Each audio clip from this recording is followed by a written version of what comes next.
শরীরে কোথায় তিল থাকলে কি হয়, জ্যোতিষীরা যেটা বলে থাকে এটা অনেক হুজুরও দেখে বিশ্বাস করে। আসলে শরীরে কোথায় তিল থাকলে কি হয়, মানে এগুলো কিন্তু কোনো আলেম আলোচনা করে নাই বা কোনো আলেম কিন্তু বলে নাই, সবাই কিন্তু কুসংস্কারের কথা বলেছে।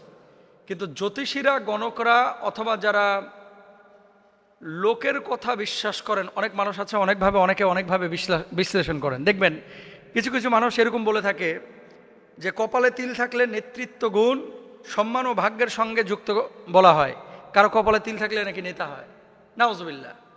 আবার বলে থাকে ডান গালে তিল থাকলে অর্থ ও সামাজিক সাফল্যের লক্ষণ বলা হয়, নাউজুবিল্লাহ। বাম গালে তিল থাকলে আবেগপ্রবণ বা জীবনে ওঠানামার ইঙ্গিত বলা হয়। তার ভিতরে প্রেম থাকে, আবার প্রেমে শেখাও খায়, নাউজুবিল্লাহ, এমন কথা বলে থাকে। বাম গালে তিল থাকলে, আচ্ছা, নাকের উপরে তিল থাকলে আত্মবিশ্বাস, ভ্রমণ, প্রিয়তার সাথে যুক্ত করা হয়, নাউজুবিল্লাহ। ঠোঁটের কাছে তিল থাকলে ভোগবিলাস, ভালো খাবার ও আকর্ষণীয় ব্যক্তিত্বের লক্ষণ বলা হয়। চিবুকে তিল থাকলে স্থিরতা ও সম্পদ, পারিবারিক জীবনে প্রতিষ্ঠার লক্ষণ বলা হয়। ঘাড়ে তিল থাকলে সৌভাগ্য, ডান হাতে তিল থাকলে কর্মক্ষেত্রে সাফল্য, অর্থ উপার্জনের লক্ষণ বলা হয়, নাউজুবিল্লাহ। দেখেন এই বিষয়গুলো কুল্লা ইয়ালামু মান ফিস সামাওয়াতি ওয়া মান ফিল আরদ, দেখেন আসমান এবং জমিনের মধ্যে যত জ্ঞান আছে এগুলো হচ্ছে সব কিছু আল্লাহ সুবহানাহু ওয়া তাআলা জানেন। কোনো মানুষ কিন্তু আপনার ভালো মন্দ এই সমস্ত জিনিসগুলো নিয়ন্ত্রণ করতে পারে না, সব কিছু জানেও না। আমরা ওই যে হাসছে, গালে টোল পড়ে, কাহারে ভালো জামাই পাবে, গালে টোল পড়ে ভালো ইয়া পাবে, বউ পাবে।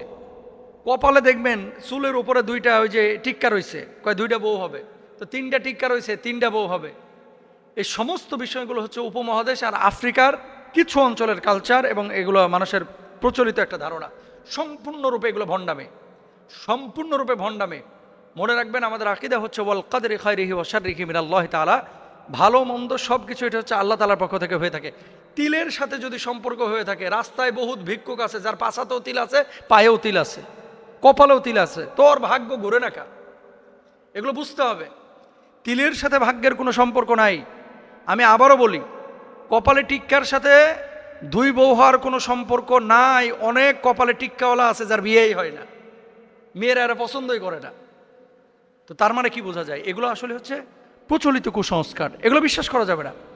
আপনাদেরকে এতটুকু কমন সেন্সে খাটে না যে যারা এগুলো বলে ও আবার ওই বসুন্ধরা সিটিতে ভিক্ষা করে কেন? যারা এগুলো বলে তারা আবার ওই গুলিস্তানে ভিক্ষা করে কেন? আপনারা কেন তাদের কাছে যান? মনে রাখবেন লা ইয়াস্তারকুনা ওয়ালা ইয়াত্তাইয়ারুনা ওয়া আলা রাব্বিহিম ইয়াতাওয়াক্কালুন, যারা এগুলো বিশ্বাস করবে না এমন 70,000 উম্মতকে বিনা হিসাবে আল্লাহ জান্নাত দিবে। সুবহানাল্লাহ, এটা নবীজি নিজে বলেছেন। এগুলো আপনারা কেউ বিশ্বাস করেন না প্লিজ। এগুলো বিশ্বাস করলে ঈমান থেকে দূরে সরে যাবেন।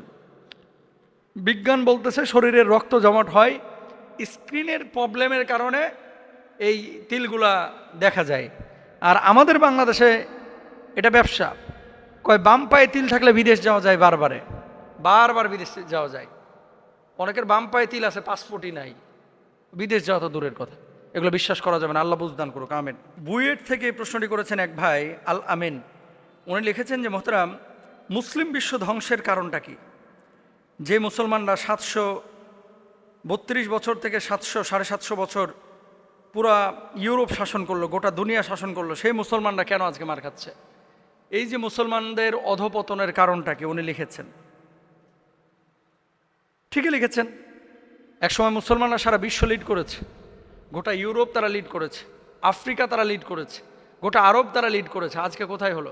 খেয়াল করেন, সেই সৌদি আরবের এই হিজাজ অঞ্চল থেকে নিয়ে একেবারে তুরস্কের ইস্তাম্বুল পর্যন্ত ট্রেন চলতো, ট্রেন। খুব বেশি দিন আগের কথা না, কিন্তু মাত্র 120 বছর আগের কথা। এবং আপনারা যদি মাদায়ানে সালের এই অঞ্চলে যান, সৌদি আরবে আল আউলা অঞ্চলে, এখনও দেখবেন যে ওই হিজাজ থেকে যে ট্রেনটা যায় তো ইস্তাম্বুল, মানে গোটা আরব থেকে এই যে সিরিয়া হয়ে ইস্তাম্বুল পর্যন্ত যে ট্রেন যেত, এই রেল লাইন এখনও আছে, পুরাতন ট্রেন এখনও পড়ে আছে। আল্লাহ তাআলা আমরা দুই জায়গায় নিয়েছে, এক হচ্ছে আল আউলাতেও গেছি, আবার ইস্তাম্বুলের যে জায়গাটায় ওনাদের যে আপনার স্টেশন, সেখানেও গিয়েছি।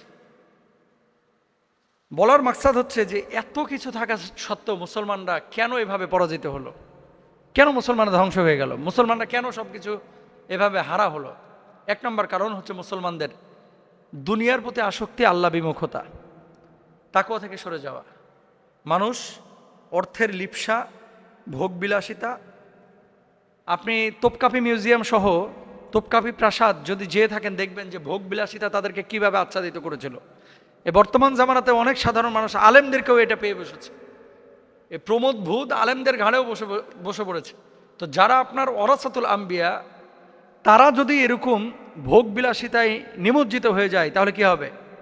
ভোগ বিলাসিতায় নিমজ্জিত হয়ে গেলে আল্লাহ রাব্বুল আলামিন এই সমস্ত মানুষগুলোর থেকে রাজত্ব কিন্তু ছিনিয়ে নেবেন। এটা আমার কথা না, এটা আল্লাহ সুবহানাহু ওয়া তাআলার কথা। ইন্নাল্লাহা লা ইউগাইয়িরু মা বিকওমিন হাত্তা ইউগাইয়িরু মা বিআনফুসিহিম।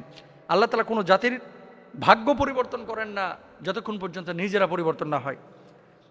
তো ভোগবিলাসিতা, তারপরে দুনিয়ামুখিতা, আখেরাত থেকে দূরে সরে যাওয়া, আল্লাহ থেকে দূরে সরে যাওয়া এক নম্বর কারণ। 2 নম্বর, জুলুম, সীমা লঙ্ঘন এবং মানুষের অধিকার আত্মসাৎ। কিছু মানুষ আছে যারা মানুষের অধিকারকে হরণ করে, যারা আত্মসাৎ করে, অন্যের হক মেরে মনে করে যে নিজে ভালো থাকবে।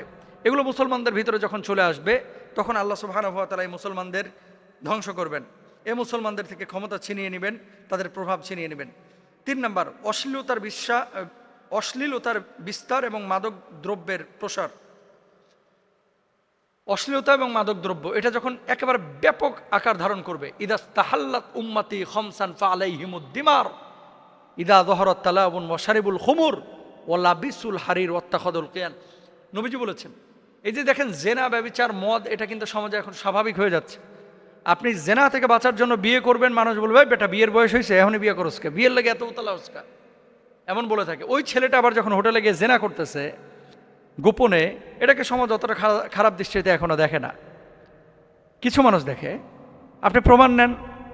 অনেক বাবাকে আপনি বলবেন যে আপনার ছেলেকে দেখেছি রমনা পার্কে একটা মেয়ের সাথে আড্ডাবাজি করতে। কিছু কিছু বাবার জবাবটা কি হয় জানেন?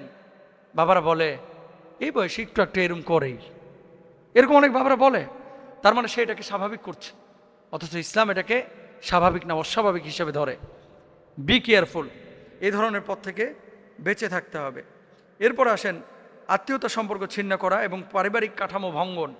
এটার কারণেও কিন্তু আল্লাহ তাআলা মুসলমানদেরকে এই যে আযাবের মুখোমুখি করেছেন। মুসলমানরা নিজেদের স্বকীয়তা হারিয়ে ফেলেছে, রাজত্ব হারিয়ে ফেলেছে।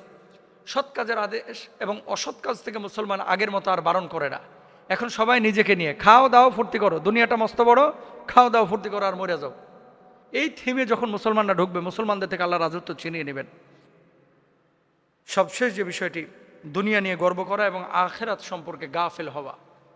বহু মানুষ, আমরা কথা বলি নবীজির পার্টিতে বসে দিনের দাওয়াত দেওয়ার কাহিনী, উহুদের প্রান্তরে রক্তাক্ত হওয়ার কাহিনী, নবীজির না আলা মুবারক রক্তে রঞ্জিত হওয়ার কাহিনী, অথচ হুজুরের বাড়ির ইন্টেরিয়ারের খরচ হচ্ছে ৪৫ লক্ষ টাকা, অথচ স্কলারের গাড়ির দাম হচ্ছে ১.৫ কোটি টাকা। স্কলার প্রতি বছর বিদেশ সফর করতেছে, যিনি দিনের দায় ৭টা ৮টা ৯টা 10টা দেশ সফর করতেছে। কেন? খালি ঘোরার জন্য, দাওয়াতি কাজে না। কিভাবে আল্লাহ সাহায্য আসবে? কিভাবে মুসলমানদেরকে আল্লাহ তাআলা বিজয় দান করবেন? একটু ভাবেন, আল্লাহ বুঝ দান করবেন।